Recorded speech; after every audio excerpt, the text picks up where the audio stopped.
بات کو اپنے ذہن میں بٹھا لیں کہ اللہ کے دین کے لیے جو شخص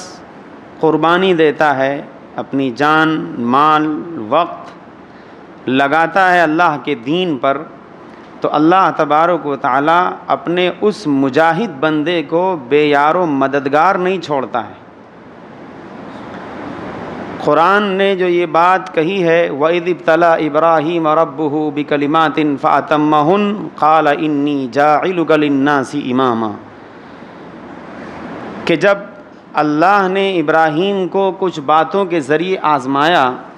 اور ابراہیم اپنے ان تمام امتحانات، تمام آزمائشوں میں کھرے اترتے چلے گئے، تو اللہ نے کہا کہ ابراہیم میں تجھے دنیا کا پیشوا بناؤں گا، امام بناؤں گا، قائد بناؤں گا،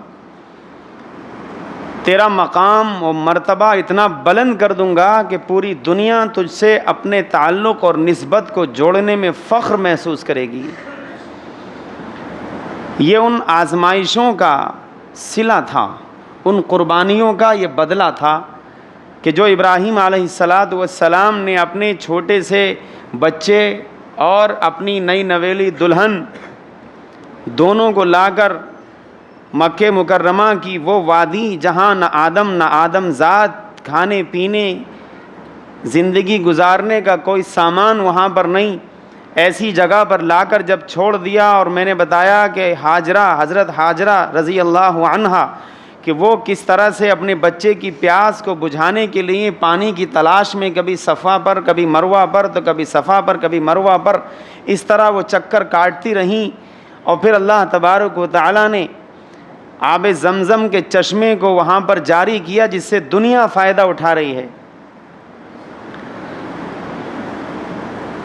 ابراہیم علیہ السلام تو چھوڑ کر جا چکے تھے، کافی دن کے بعد ابراہیم علیہ السلام کو بیٹے اور بیوی کی یاد آئی، واپس آئے۔ جب واپس آئے تو بیٹا اتنا بڑا ہو چکا تھا کہ جو باپ کی انگلی پکڑ کر چلے اور باپ کے ساتھ دل لگی کی باتیں کرے اور چھوٹا موٹا کام اپنے باپ کا کر دے۔ ایک بوڑھے باپ کو ایک ایسا ساتھی بیٹے کی شکل میں ملا ہوا تھا جو باپ کی دل لگی اور محبت کی باتیں باپ سے کرتا تھا۔ قرآن کہتا ہے فَلَمَّا بَلَغَ مَعَهُ السَّعْيَ، جب وہ بچہ یعنی اسماعیل جب وہ اتنے بڑے ہو گئے کہ اپنے باپ کے ساتھ دوڑ بھاگ کرنے لگے، کاموں میں ہاتھ بٹانے لگے، باپ کا دل بہلانے لگے، باپ کے لیے ذہنی اور قلبی سکون کا ذریعہ وہ بنتے چلے گئے، یہ صورتحال تھی۔ ایک اور آزمائش اللہ تبارک و تعالیٰ نے ڈال دی کہ ابراہیم علیہ السلام کو اللہ نے یہ خواب میں دکھایا کہ بیٹے کو ذبح کریں۔ مفسرین نے لکھا ہے کہ ایک بار نہیں، دو بار نہیں، تین بار لگاتار یہ خواب ابراہیم علیہ السلام دیکھتے رہے، فوراً سمجھ گئے کہ اللہ تبارک و تعالیٰ کیا چاہتا ہے۔ اللہ تبارک و تعالیٰ نے یہ آزمائش میں ڈالا ابراہیم کو کہ دیکھیں تو کہ ہمارا خلیل، ہمارا دوست، میرا ابراہیم وہ مجھے زیادہ چاہتا ہے یا اپنے بیٹے کو زیادہ چاہتا ہے، لاؤ ذرا آزمایا جائے۔ ابراہیم علیہ السلام کو خواب کے ذریعے یہ اطلاع مل گئی کہ بیٹے کو ذبح کرنا ہے۔ ایک پل کے لیے نہیں سوچا، آ کر اپنے بیٹے سے کہا کہ بیٹا انی ارا فی المنام انی اذبحک فانظر ماذا تری، بیٹا میں خواب میں دیکھ رہا ہوں کہ میں تمہیں ذبح کر رہا ہوں، اب دیکھو میں ایک نبی ہوں، نبی کا خواب سچا ہوتا ہے، یہ میرے اللہ کا مجھے حکم ہے کہ میں تمہیں ذبح کروں۔ میں نے تو اس پر رضامندی کا اظہار کر دیا، اپنے رب کے سامنے میں نے سر تسلیم خم کر دیا کہ جو میرے اللہ نے مجھے حکم دیا میں تو وہ کر کے رہوں گا، میری طرف سے تو فائنل ہے۔ فانظر ماذا تری، تم سوچ لو، دیکھ لو تمہاری کیا رائے ہے، میری طرف سے تو فائنل ہے، میں تو کروں گا، اب تم راضی سے مانو یا غیر راضی مانو یہ تمہاری مرضی، تم ذرا غور کر لو اس پہ۔ لیکن وہ بیٹا بھی اپنے باپ کا بیٹا تھا، وہ بیٹا بھی بچپن سے لے کے قربانیوں میں اپنے باپ کے ساتھ تھا۔ اس نے کہا افعل ما تؤمر، ابا جو آپ کو آپ کے رب نے حکم دیا ہے آپ کر گزریے۔ ستجدنی انشاء اللہ من الصابرین، بہت جلد آپ مجھے صبر کرنے والوں میں پائیں گے، میں ڈروں گا نہیں، گھبراؤں گا نہیں، پیچھے نہیں ہٹوں گا، آپ کے رب نے آپ سے جو کہا ہے آپ بھی بالکل نہ جھجکیے، بلا جھجک کر دیجئے قربان مجھے، میں اللہ کے لیے قربان ہونے کے لیے پوری طریقے سے تیار ہوں، میں اس پر صبر کروں گا، میرا رب مجھے اس کا اچھا بدلہ دے گا، آپ کر گزریے۔ یہ وہ واقعہ ہے جو آگے چل کر ابراہیم علیہ السلام کی یادگار، رسول اللہ صلی اللہ علیہ وسلم کی سنت، اور ہم تمام مسلمانوں کو اللہ تبارک و تعالیٰ نے قیامت تک آنے والی نسلوں کو یہ حکم دے دیا کہ میرے خلیل ابراہیم کی اس سنت پر کو اپناؤ اور اس پر عمل کرو، یہ مجھے بڑی پسندیدہ، ابراہیم کی یہ طریقہ، ابراہیم کا یہ عمل مجھے بڑا پسند تھا، اس لیے میں نے اس کو ہمیشہ کے لیے جاری کر دیا۔ ابراہیم علیہ السلام اپنے بیٹے اسماعیل کو اپنی بیوی سے کہہ کر کے اس کو نہلا دو دھلا دو، اپنے کسی بڑے دوست سے ملاقات کے لیے ان کو لے کے جانا ہے۔ ماں نے بڑے پیار سے، بڑی محبت سے بیٹے کو نہلایا دھلایا سجایا، اور ابراہیم علیہ السلام نے ایک چھری چاقو تیز اپنے پاس چھپا کے رکھ لی، اور اس کے بعد لے کے چل دیے اپنے بیٹے اسماعیل کو مینا کی طرف۔ راستے میں شیطان نے پوری کوشش کی بہکانے کی، جہاں پر آج کل حاجی کنکرے مارتے ہیں، جمرہ اولا، جمرہ وسطیٰ، جمرہ عقبہ ثانیہ، وہاں پر جو حاجی کنکرے مارتے ہیں، یہ ابراہیم علیہ السلام کی یادگار ہے کہ ان جگہوں پر ابراہیم علیہ السلام کو شیطان نے بہکایا کہ ارے یہ بھی کیا ہو سکتا ہے کہ ایک باپ اپنے بیٹے کو ذبح کر دے، آپ کیسے آدمی ہیں؟ مفسرین نے لکھا ہے کہ فرشتے نے آ کر اطلاع دی کہ ابراہیم یہ ایک شیطان ہے، اس کو کنکریاں ماریے۔ ابراہیم علیہ السلام نے تینوں جگہوں پر 7 کنکریاں ماری۔ اللہ تبارک و تعالیٰ نے یہ ادا بھی افعال حج کے اندر اس کو شامل کر دیا، دنیا کے تمام حاجی اس عمل کو کرتے ہیں۔ یہ قربانیوں کا وہ سلسلہ ہے کہ اللہ تبارک و تعالیٰ نے اپنے ایک چہیتے نبی اور اپنے پاک پیغمبر ابراہیم علیہ السلام کی قربانیوں کا یہ صلہ دیا کہ ان کی زندگی کی بہت سی یادگار اپنے قرآن میں ان کا تذکرہ کر کے ہمیشہ کے لیے زندہ و جاوید کر دیا۔ اور اس کے بعد پھر وہ وقت بھی آیا کہ ابراہیم نے اپنے بیٹے اسماعیل کو، ایک ہی بیٹا تھا، 80 یا 86 سال کی عمر ابراہیم علیہ السلام کی تھی اس وقت، ایک ہی بیٹا تھا۔ بڑے دن کے بعد تو ملاقات ہوئی تھی بیٹے سے۔ اس بیٹے کو جب قرآن کہتا ہے فلما اسلما وتلہ للجبین، کہ جب ابراہیم اور اسماعیل دونوں نے اللہ کے حکم کی اطاعت کی، فرما برداری اختیار کر لی، اور اس کے بعد ابراہیم نے اپنے بیٹے اسماعیل کو اس طرح پیشانی کے بل جھکا کر زمین پر لٹا دیا، کیونکہ سامنے سے اگر بیٹے کا چہرہ اگر سامنے رہے، خطرہ اس بات کا تھا۔ اسماعیل علیہ السلام نے کہا ابا اگر میرا چہرہ آپ کے سامنے ہوگا، ڈر اس بات کا کہیں آپ محبت میں کہیں آ کر ایسا نہ ہو کہ اللہ کے حکم سے آپ پیچھے ہٹ جائیں، ایسا کریے آپ مجھے جو ہے ایسا لٹا دیجئے کہ میرا چہرہ زمین کی طرف رہے، آپ کے چہرے کی طرف نہ رہے، آپ آنکھوں سے پٹی باندھ لیجئے تاکہ اللہ کے اس حکم پر عمل کرنا آسان ہو۔ یہ وہ باپ بیٹے کی اللہ تبارک و تعالیٰ سے یہ محبت ہے، اور باپ بیٹے کی طرف سے اللہ کو راضی کرنے کے لیے یہ وہ قربانی ہے جس کا صلہ اللہ تبارک و تعالیٰ نے دیا، تو دنیا جہان ان کی یاد میں قربانی مناتی ہے۔ ابراہیم علیہ السلام نے جب بالکل لٹا دیا اور نیچے رکھ کر چھری گردن پہ چلانا جب چاہی، قرآن کہتا ہے وَنَادَيْنَاهُ أَن يَا إِبْرَاهِيمُ، اللہ کہتا ہے ہم نے فوراً پکارا ابراہیم، ابراہیم نہیں بس ابراہیم بس، وَفَدَيْنَاهُ بِذِبْحٍ عَظِيمٍ، اور ہم نے ابراہیم کا یہ جو عمل تھا، اسماعیل کی جو یہ قربانی تھی، اس عظیم قربانی کے بدلے ہم نے ابراہیم کو بہترین بدلہ دیا، وَتَرَكْنَا عَلَيْهِ فِي الْآخِرِينَ، اور اس بدلے کو ہم نے جو جنت سے دمبے کی شکل میں جبرائیل علیہ السلام کو لے کر بھیجا، اور انہوں نے آ کر کہا کہ ابراہیم بیٹے کو نہیں بلکہ اس دمبے کو ذبح کریے، اللہ تبارک و تعالیٰ تو ایک امتحان اور ایک آزمائش میں آپ کو ڈالنا چاہتا تھا۔ قد صدقت الرؤیا، ابراہیم آپ نے جو خواب دیکھا اپنے اس خواب پر پوری طرح عمل کر کے اپنے اس خواب کو سچ کر کے دکھا دیا۔ انا کذالک نجزی المحسنین، اب ہماری طرف سے تمہیں یہ بدلہ ہے، اسی طرح ہم نیک لوگوں کو ہمیشہ بدلہ دیا کرتے ہیں۔ وترکنا علیہ فی الآخرین، اور آنے والی نسلوں میں ہم نے اس سنت کو جاری کر دیا۔ سلام علی ابراہیم، ہمیشہ کے لیے ابراہیم پر امن و سلامتی ہو، اللہ کا سلام ہو ہمیشہ کے لیے۔ قرآن میں یہ آیتیں درج کر دی گئیں۔ یہ وہ قربانیاں تھیں ایک باپ کی طرف سے، ایک بیٹے کی طرف سے، تب جا کر اس باپ کو وہ مقام و مرتبہ ملا جس کو قرآن نے کہا وَإِذِ ابْتَلَىٰ إِبْرَاهِيمَ رَبُّهُ بِكَلِمَاتٍ فَأَتَمَّهُنَّ قَالَ إِنِّي جَاعِلُكَ لِلنَّاسِ إِمَامًا، کہ جب ابراہیم کو ان کے رب نے مختلف طریقوں سے آزما لیا اور ابراہیم اپنی ان تمام آزمائشوں میں کھرے اترے، تو اللہ تبارک و تعالیٰ کی طرف سے یہ پیشن گوئی کر دی گئی اور یہ فرمان جاری کر دیا گیا، ابراہیم انی جاعلک للناس اماما، میں تمہیں دنیا جہان میں بسنے والے تمام لوگوں کا پیشوا، قائد اور رہنما بناؤں گا، امام بنا دوں گا۔ اور اسی طریقے سے وہ بیٹا ابراہیم علیہ السلام کا اسماعیل، ان کو بھی اللہ تبارک و تعالیٰ نے وہ مقام و بلندی عطا فرمائی کہ آخری نبی محمد صلی اللہ علیہ وسلم کو انہی کی نسل میں اللہ تبارک و تعالیٰ نے پیدا کیا۔ یہ اکیلے نبی ہیں محمد الرسول اللہ صلی اللہ علیہ وسلم، جو ابراہیم علیہ السلام سے چلنے والی وہ نسل جو اسماعیل علیہ السلام کے ذریعے چلی، خاندان اسماعیل میں آنے والے یہ اکیلے نبی ہیں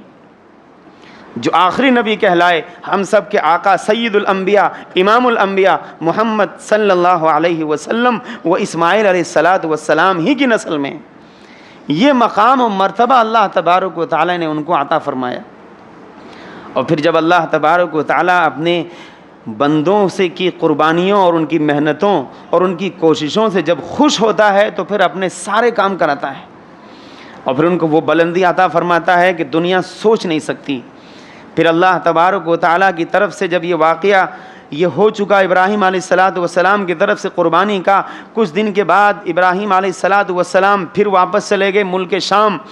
سیریا اور فلسطین کا وہ علاقہ جو اس زمانے میں ایک ہی ہوا کرتا تھا، کچھ دن وہاں رہے، پھر واپس آئے کچھ دن کے بعد۔ اب اللہ تبارک و تعالیٰ نے اپنے خلیل اور اپنے دوست کو یہ حکم دیا کہ میرے دوست اب میرے گھر کی تعمیر کرو، اب تم اس لائق ہو کہ میرے گھر کی تعمیر میں تم ہاتھ لگاؤ۔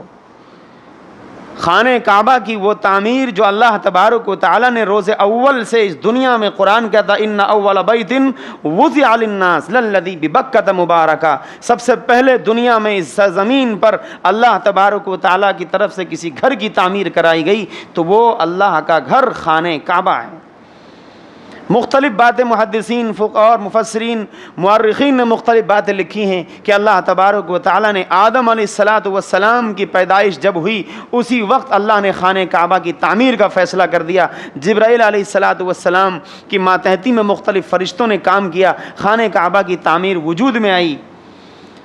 طوفان نوح میں پھر سے یہ عمارت بہہ گئی، محض ایک ٹیلے کی شکل رہ گئی، اللہ تبارک و تعالیٰ نے پھر سے اس کی تعمیر کرائی۔ مختلف مراحل سے گزرتے گزرتے یہ ابراہیم علیہ السلام کے زمانے کی یہ جو تعمیر ہے خانہ کعبہ کی، یہ بالکل ایک ٹیلے کی شکل تھی۔ اس وقت ابراہیم علیہ السلام کو حکم ہوا کہ خانہ کعبہ کی تعمیر کریے۔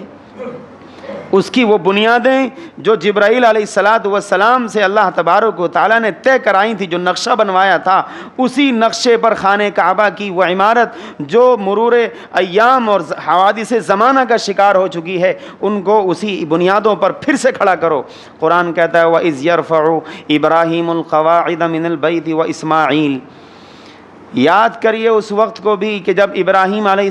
السلام اور ساتھ میں ان کے بیٹے اسماعیل، دونوں باپ بیٹے خانہ کعبہ کے پلر اور اس کے ستون اور اس کی دیواروں کو بلند کر رہے تھے، اٹھا رہے تھے کہ باپ بھی پتھر لے کر آ رہا تھا، اس میں استعمال کر رہا تھا، تو چھوٹا بیٹا بھی اپنے ننھے منھے ہاتھوں سے پتھر اٹھا کر باپ کو دے رہا تھا۔ اس طریقے سے یہ خانہ کعبہ کی تعمیر مکمل ہوئی۔ قرآن کہتا ہے جس وقت وہ خانہ کعبہ کی تعمیر کر رہے تھے اس وقت وہ اللہ سے دعا کر رہے تھے ربنا تقبل منا انک انت السمیع العلیم، اے اللہ آپ ہمارے اس عمل کو ہم سے قبول کر لیجئے، آپ ہماری ہر دعا کے سننے والے، ہمارے ہر عمل سے پوری طرح واقف ہیں، اے اللہ اس کو قبول کر لیجئے۔ اور ساتھ ہی ساتھ ابراہیم علیہ السلام کی یہ دعا اور بھی تھی ربنا وجعلنا مسلمین لک، اے اللہ مجھے اور میرے بیٹے اسماعیل دونوں ہم باپ بیٹوں کو اپنا اطاعت گزار اور فرما بردار بنا دیجئے۔ اور اس کے بعد دعا تھی ابراہیم علیہ السلام کی اے اللہ میری ذریت اور میری نسل میں ومن ذریتنا امتا مسلمتا لک،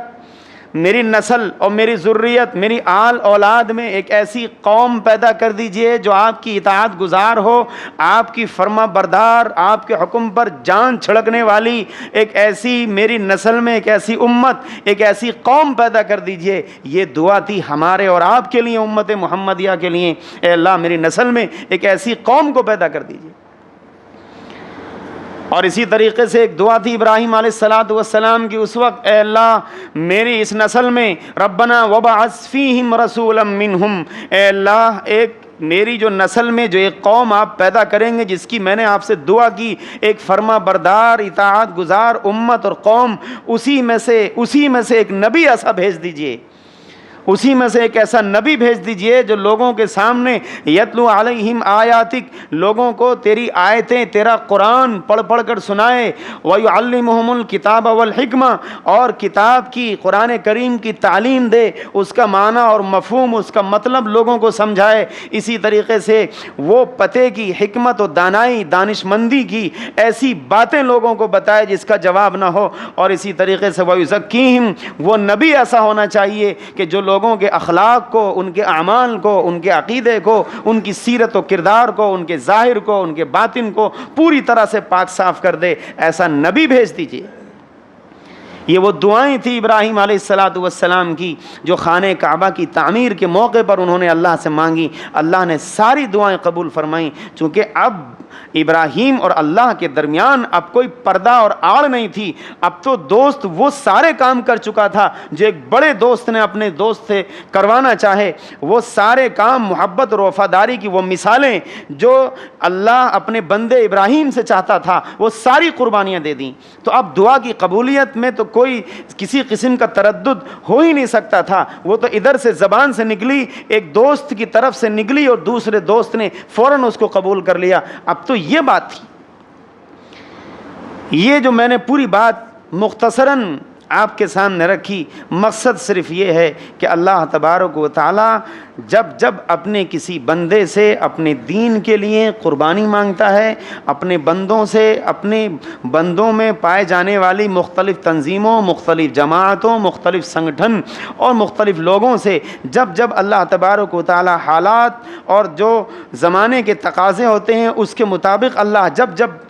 جو مطالبہ کرتا ہے، جو قربانیاں مانگتا ہے اپنے دین کے لیے، اللہ کے بندے جیالے اگر وہ کھڑے ہو جائیں قربانی دینے پر، اللہ کے دین کے لیے، اللہ کو راضی کرنے کے لیے، اللہ کے دین کو دنیا جہان میں عام کرنے اور اس نظام الہی کو نافذ کرنے کے لیے جب بالکل کمر کس لیتے ہیں اور ایڑی چوٹی کا زور لگا دیتے ہیں کہ کچھ بھی ہو جائے اب ہم دین الہی کو گھر گھر پہنچائیں گے، اس پیغام کو ہم ہر فرد اور ہر بشر انسانی کے جسم اور اس کے ذہن میں، اس کے دل میں اس پیغام کو ہم پہنچا کر رہیں گے چاہے جو ہو جائے۔ جب کوئی آدمی یہ طے کر لے تو پھر اللہ کی مدد آتی ہے، اور پھر اللہ کی مدد وہ آتی ہے جیسے کہ میں نے عرض کیا کہ ابراہیم علیہ السلام اکیلا پورے ملک عراق اور پورے اس گھرانے کا اکیلا فرد تھا جو پوری برادری، پورے خاندان اور پورے شہر وقت کی سلطنت سے لڑتے ہوئے اور دنیا جہان کے بڑے بڑے علاقوں کا سفر کرتے ہوئے مکہ مکرمہ، اور اس کے بعد بیٹی اور